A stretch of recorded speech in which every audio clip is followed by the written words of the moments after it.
Close out the week here on Locked On Browns with some sad news. Cleveland Browns legend running back Jim Brown passes at the age of 87. We're going to focus on that a little bit. Thoughts here, the player, the man, the legacy left behind. Your latest Locked On Browns, Jeff Lloyd and Pete Smith. You are Locked On Browns, your daily Cleveland Browns podcast. Part of the Locked On Podcast Network. Your team every day.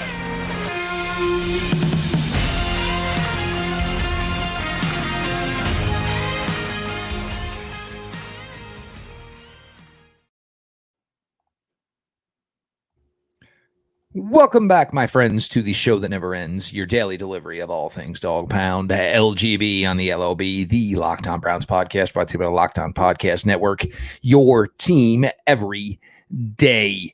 Some sad news here. We're going to get into that. But as always, we appreciate all the everydayers who make Locked On Browns their first listen.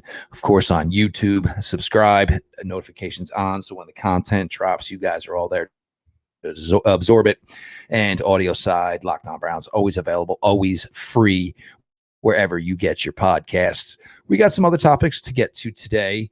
This one's been bantied about, and obviously anytime somebody is still on the market from Ohio State, always a mention of whether or not they'd be a fit for the Cleveland Browns.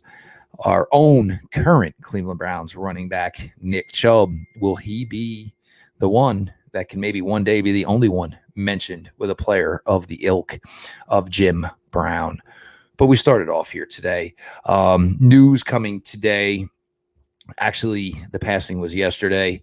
Born in the state of Georgia, raised on Long Island.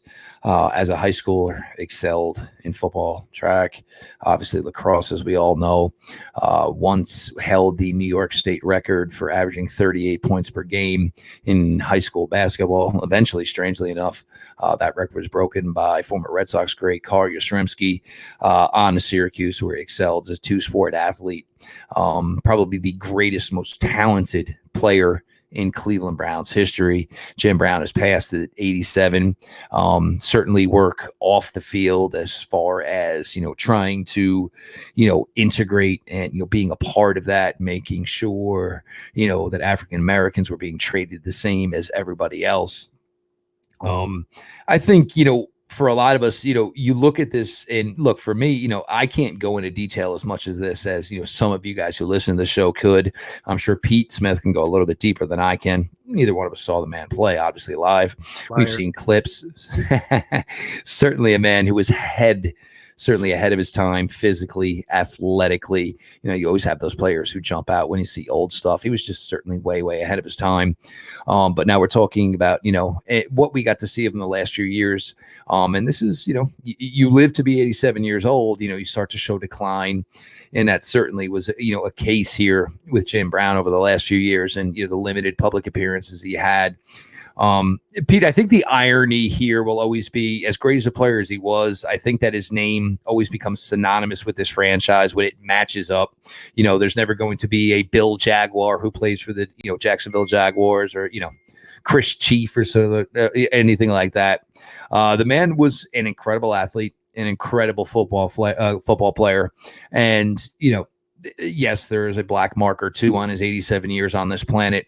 But, as far as, this franchise is concerned, he was the standard as far as the greatest football player that ever donned this jersey. Well, yeah, I mean, look, it was into the 1980s and you still had Sports Illustrated covers asking if he was going to come back. Because he was just that, that big of a icon. Everything else. Look, Jim Brown is the greatest running back of all time. He's arguably the greatest football player of all time. 104.3 yards per carry, 5.22 or 104.3 yards per game, 5.22 yards per carry. Led the league in rushing 8 of his 9 seasons. He never missed a game. He never actually helped off the field for a single play. He got up slow every play to make sure that the opponent never knew when he was actually hurt. He loved the mind games of the sport.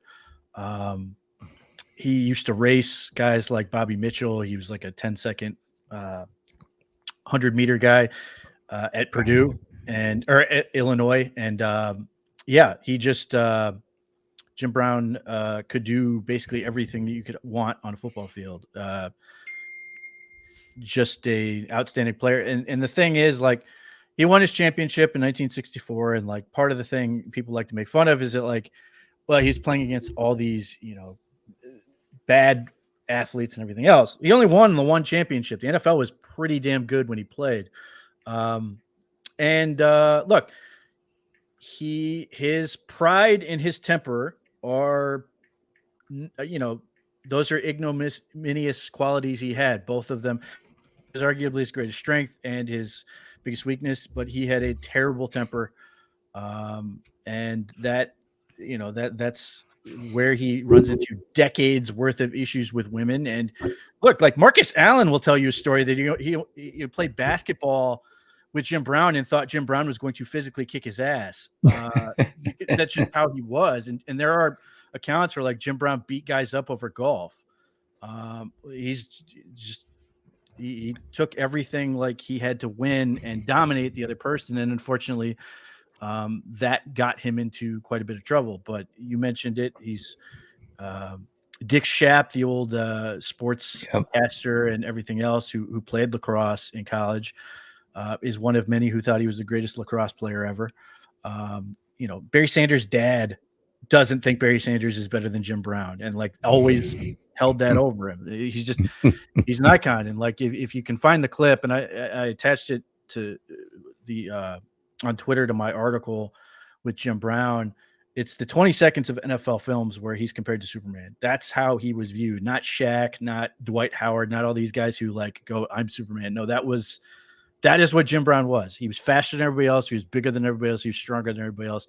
He could do just about anything. And, he retired in part because of his pride, because of everything else. And he could make more money in acting.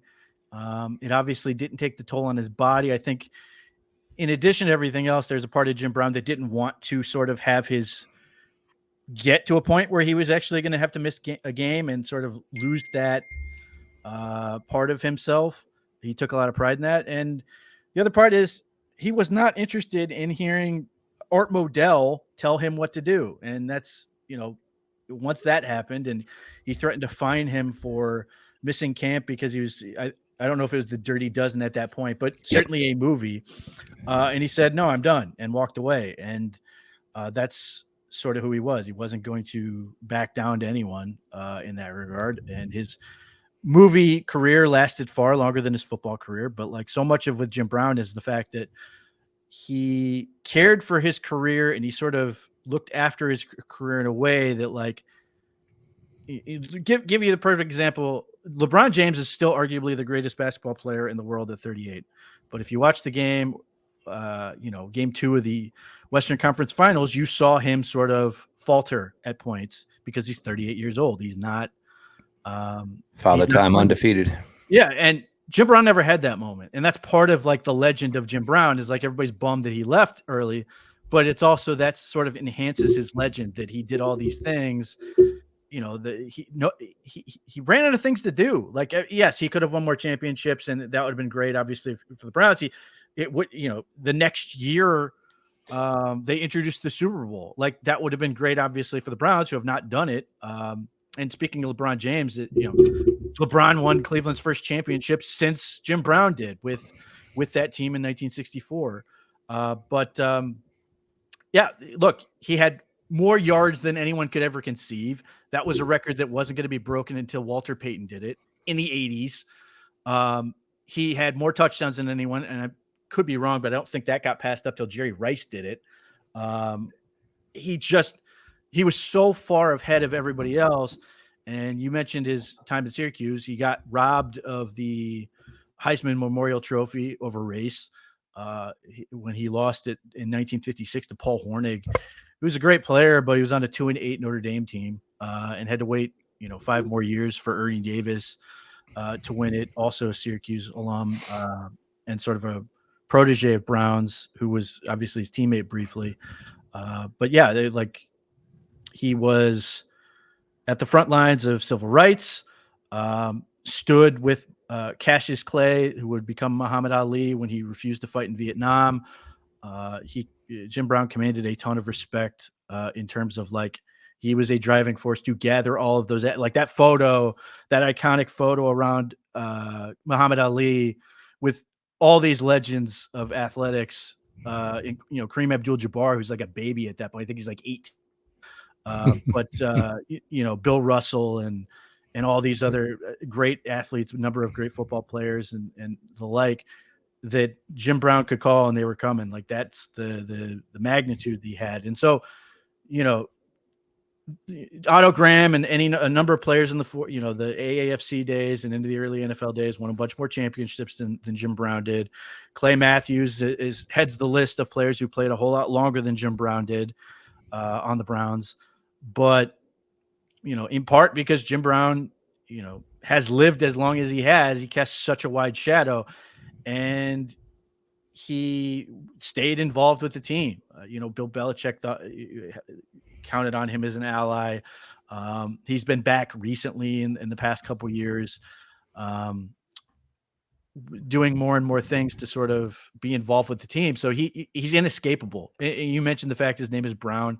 That's part of it. There's no getting away from that.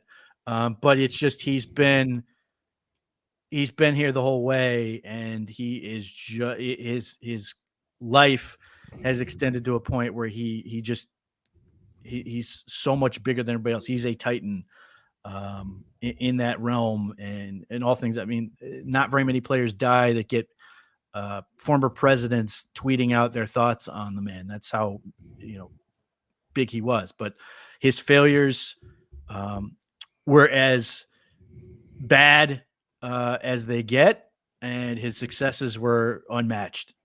So incredibly controversial and complicated man. His flaws are enormous, but look, he was, like I said, the greatest of all time in a sport of violence that sort of caters to that in some ways. It doesn't excuse, certainly not excusing anything did, but just that, the person who was so good on the field wasn't necessarily great for everything off of it. And, look, I mean, superstars, there's flaws obviously at times, and, some of it's off the field and sometimes it's on the field, and, but, tonight's not the day for those. And I think anybody that's listened to Pete and I, or has followed Pete and I for as long as a lot of you had, I think you guys understand, where we stand on these type of things. This was given to me as a gift a long, long time ago. Probably second, third year. My fantastic sister-in-law and brother-in-law, don't really have the heart to tell them. I'm like, hey, number one, I'm not a Jersey guy anymore, but it's the good with the bad type of thing here.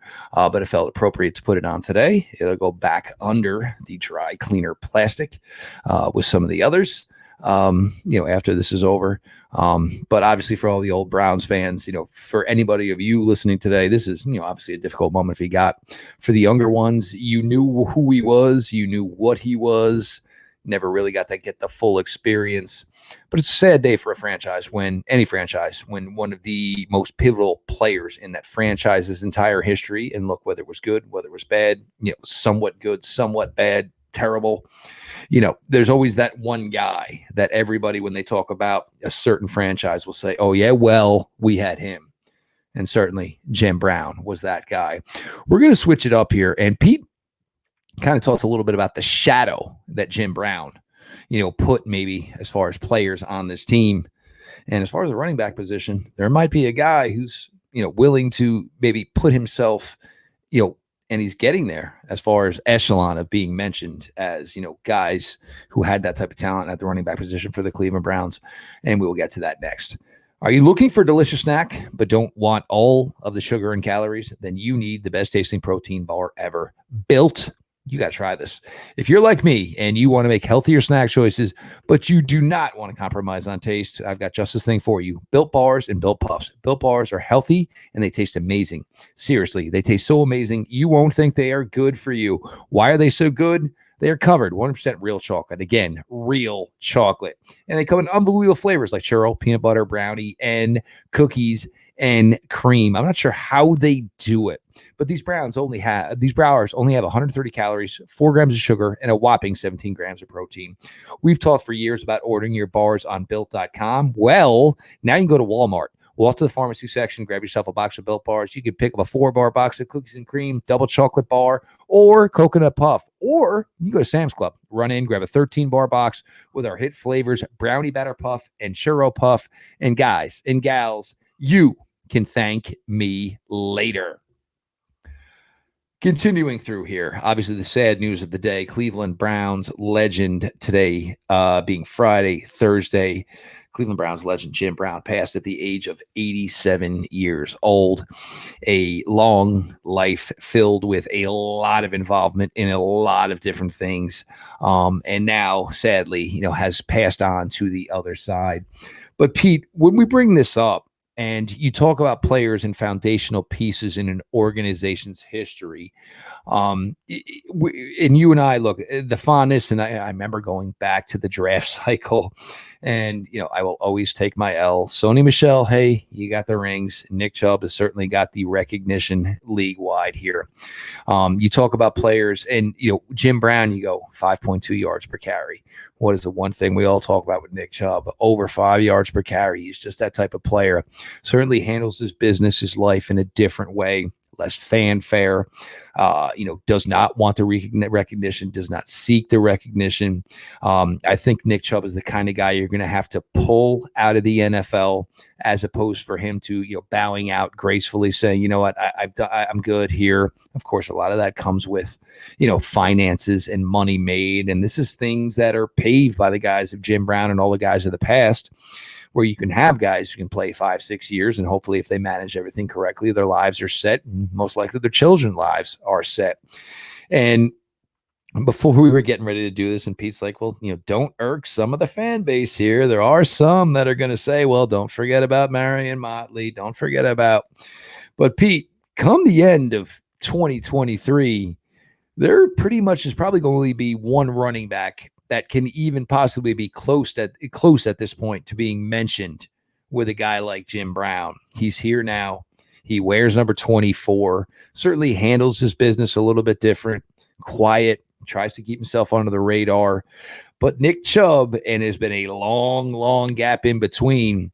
But when you talk about a superstar running back and a guy who can get it done and gives everything he can to get it done, the Browns have that guy currently in Nick Chubb. Yeah, look, I mean, there are a section of fans that are always going to be, have a near and dear place in their heart for guys like Leroy Kelly, Mike and Greg Pruitt, and some of those guys. And we'll see if they listen to YouTube or even know what YouTube is. Marion Motley, obviously for different reasons, but Marion Motley was a force of nature in his time. But Chubb will, short of an injury, he's going to end up he'll be second on the team in rushing yards by the end of this year, and he'll have done it in, very few games comparatively. Like almost all those other guys, other than Motley, he only played 47 with the team, are well over 100. Nick Chubb's only at 75. He should have no problem passing Leroy Kelly, who's second on the team in career rushing yards. And at least right now, Nick Chubb, and I think it's going to stay this way, Nick Chubb has 5.2 yards per carry. I see no reason that's going to drop. He's, if he has a great season, who knows, maybe he'll catch up to Bobby Mitchell, who's at 5'4". It's funny because Nick Chubb is the complete opposite of Jim Brown in so many ways. Yep. Yes, coach. Yes, owner. Yes, general manager. Yes, sir. Yes, I will go to the kids' hospital. Yes, I will go get the turkey give out. Yes, yes, yes, yes. Yeah, he's the humble guy, hard worker, and all that. Whereas, Jim Brown was obviously, loud. And I will give you what you pay me for. And staunch in his beliefs. So it's certainly an interesting dichotomy, but yeah, I think, hopefully that happens for Chubb, and then he can sort of be celebrating that. But the challenge for Chubb, and this just is a testament to Jim Brown, is Chubb is barely halfway to Jim Brown's career rushing total. That's that's tough to do. And that's in part because Jim Brown had a season with 1,800 yards in a 14-game year. So like Chubb has that capability potentially, but it's not really realistic in this day and age. And likewise, Chubb has 48 touchdowns compared to, just on the ground, Jim Brown's 106. So yeah, it's going to be great for Chubb. Hopefully that means the Browns have a great year, and they can do some earn their way in the playoffs or potentially win the division and do some damage there to sort of make Chubb obviously would like to do certain things by him, for his own legacy, I suppose, but he wants to win. So it's got to be the main focus for this team, and making sure that when he crosses that mark, that it's on a team that's competing for something. And there certainly is that aspect of it, but for a player like Nick, look, the drive is always there. And when you play for a franchise like this, and, you can go through and, we talk about Myles Garrett, already this team's, all-time sack leader. This is a record. I mean, if we're being completely realistic, Nick Chubb's not going to even sniff, what Jim Brown did as far as rushing yards, as far as rushing touchdowns. But Nick's also the kind of guy that's wired that, hey, I'd love to give it the old college try, but the fact you've got to, duplicate your rushing yards, the fact that you got to even produce, twice as what you've done to, rushing touchdowns to this point, probably something that fuels the fire of a guy like Nick Chubb. We're going to stick with the running back theme here today. Obviously, we've gotten the sad news. Jim Brown, 87 years old, has, passed on, of course. The Cleveland Browns, putting out, all the emails, the written words. I mean, emails to us, obviously, the written words and, thoughts, obviously, to a man, 87 years on this earth, and, who did some really, really good things for this franchise, and what was some of the brighter years for this franchise. But there's a guy who formerly played down the road a piece, and we question whether or not maybe that is a fit for the 2023 Cleveland Browns. Ezekiel Elliott, Jeff Lloyd, Pete Smith. We're going to harp on that a little bit here coming up next. As always, we appreciate all the everydayers who make Locked On Browns their first listen, whether it is here on YouTube. Make sure you like the everydayers, subscribe, notifications on. We've been covering a ton here lately, 5 shows a week.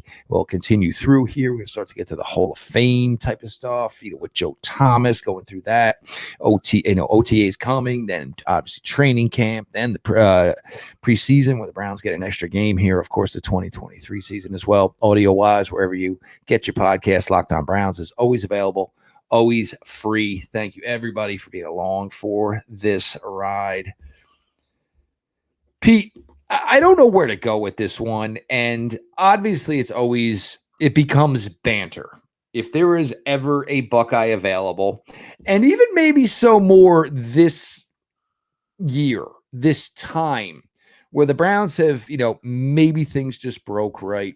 Obviously, all of a sudden there's some Ohio State influence, 2 draft choices, 2 UDFAs. Denzel Ward is here. But Ezekiel Elliott is out there. The first question, obviously, with the Cleveland Browns would be money. Second thing is, everybody, and we got to this, if anybody saw yesterday on Twitter, Pete, myself, Jake Burns, kind of all commenting on this. And look, you can tell yourself whatever you want about Jerome Ford. You can, and you could be the greatest, most positive guy pushing for him, or you can be the most negative influence as to what he can be. Nobody knows nothing. As a wise man who was once on this podcast, he used to harp on a million shows. I only know what I can prove. And 8 carries, it's basically an incomplete. We know nothing as to what Jerome Ford can give this team this year. And then if we don't know what Jerome Ford is, obviously we don't know what anybody else is besides Nick Chubb on this, on this roster as far as, in the running back room. Ezekiel Elliott, yes. Did he plummet last year? Yes, he certainly did. But there's some things that Pete, I think he did the dirty work, the between the tackle work, obviously a lot of short yardage runs, but was able to, make things happen where a guy like Tony Pollard was able to come in and blow defenses up. As always, it'll come to money. But Pete, this is something I'd like maybe to at least entertain. But the question is going to be, is Zeke going to get maybe a little bit more of a clear defined role with one team, as maybe he would not get here with the Browns. But it's an interesting thing to talk about because, if this team last year felt so confident to have Nick Chubb, Kareem Hunt, Dearness Johnson with all the success that he had in 21, it does seem kind of strange that you're just going to say it's Nick Chubb and a lot of hope and prayer here in 23. Right. Look, I like Jerome Ford. I think he's really interesting. I think the talent works. I really liked his ability to catch the pass out of the backfield coming out of Cincinnati. I thought that was the best thing he did. And then to see him return kicks as well as he did. Took whatever opportunity he had and made something of it. Yes. So I'm all for it. But I'm also, I wouldn't be satisfied with that. I'm not in the building. Maybe they're super confident in him.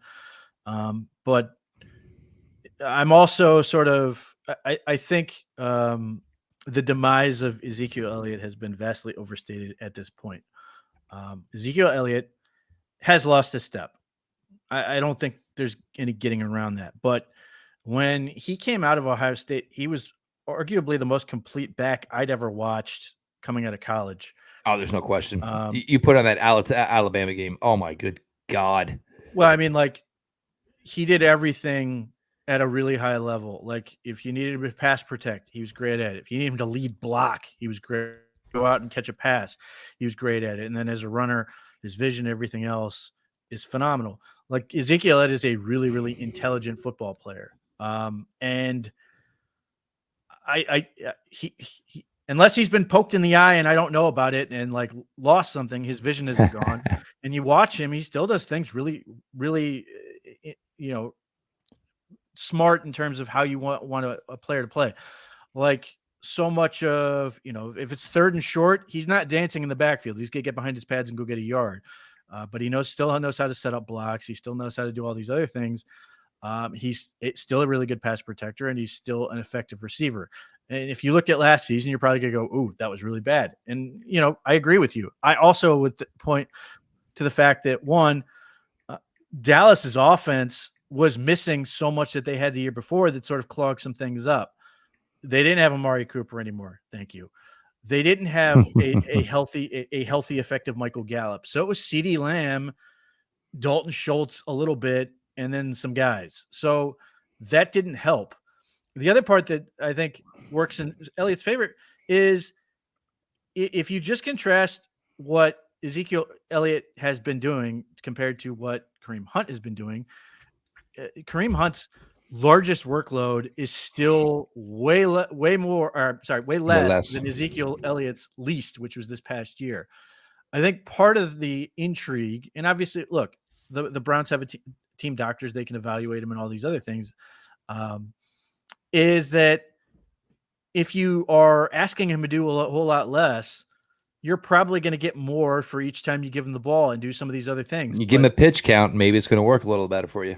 But he can do a lot of the things that would complement the Browns well. He's another big back. He can do short yardage stuff. He can protect in the passing game.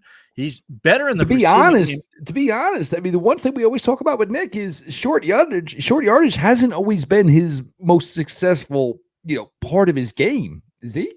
Yeah, right. That's played well. Kareem Hunt did a lot of that Yep. for him, except this past year where Kareem Hunt sort of really fell apart. And I think, if you're looking at these two and you're saying, well, he's just going to be Kareem Hunt again. I mean, I understand where you're coming from, but I also think that there are things that Elliott just has always done better than Kareem Hunt. And even if he's physically compromised, he's still going to do those things better.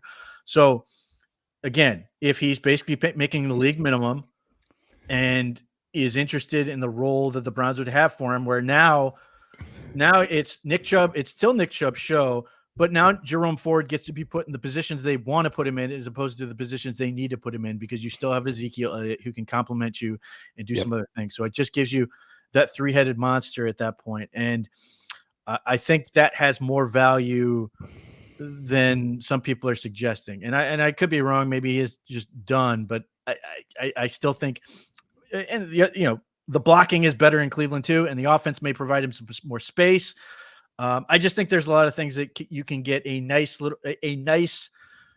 last hurrah out of him that would be certainly more than like Husk Jerome Bettis days. Well, I mean, even still, you put him out there on a third down situation and, you wanted to run, a little Texas route, something simple. The defense is going to focus on whatever other four players are on the field. Ezekiel Elliott is going to be the last person they're going to focus on. And the other thing is this, if Jerome Ford just ends up taking his time, it is what it is. That's good for the Browns. That's what you were hoping for. But the last thing you want to do is take a second-year player who you had 8 carries with the year before and say, well, you know what? You're the next in line for these 15 to 20 touches. If, God forbid, Nick Chubb can't go, something's going to happen there. Something's going to shake out there. Somehow, some way, there's going to be another running back brought in just because, you need insurance. You could be the biggest Jerome Ford fan there is, but you don't know until you know, and that's the problem here with Jerome Ford. Pete Smith, of course, here for this episode. Browns Digest, Pete wrote up a great piece. Obviously, go ahead and check that out. SportsIllustrated.com. Pete actually did his pod solo this week. Pete, I commend you.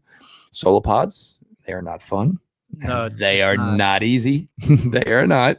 Sometimes you forget that oh my God, I'm talking out loud as opposed to just thoughts pounding around my head. But he hit on a bunch of things there. Of course, the Darius Smith, of course, possibility of Ezekiel Elliott, and fantastic thoughts on Andrew Berry. And if you are not a fan and you do not get what Andrew Berry's done to this point, I suggest you listen to that podcast because Pete hit it on that pretty well, and you should probably all check that out. Make sure you're following @_Pete Smith_. Of course, Browns Digest on Twitter. Of course, SportsIllustrated.com. Browns Digest, Pete and the crew over there, they do a fantastic job. Myself, Jeff Lloyd @Jeff_LJ_Lloyd. The show @Locked On Browns. These episodes are never easy. You talk about a player, who was such a foundational piece of a franchise, and then still the, basically the superhero that, so many fans refer to and look at, as, time goes by. And a lot of that has to do with the fact that the Browns just haven't been that successful. And, there's so many fans who, look at it through their uncle's eyes and their grandfather's eyes. And, maybe they saw the Jim Brown days and they knew about Jim Brown. And so you get to where you are on a day like today. But, Jim Brown, obviously, Syracuse legend, Cleveland Browns legend, passes at the age of 87. Thoughts, prayers out to the Browns family, obviously to, Jim Brown's family as well. Episodes, you like to pay, respects to somebody, but you also understand that there's difficulty, sometimes to it, because, somebody's just no longer here, and definitely irks me because you guys all know what I've been through in the last few years. But, obviously the biggest rest in peace to Jim Brown at 87 years old. And of course, to the Cleveland Browns organization, one of the greatest Browns to ever, if not the greatest Brown ever, to wear their jersey has, basically, passed on to the other side. This has been your daily delivery of all things Dog Pound. LGB on the LOB. Let's go Browns.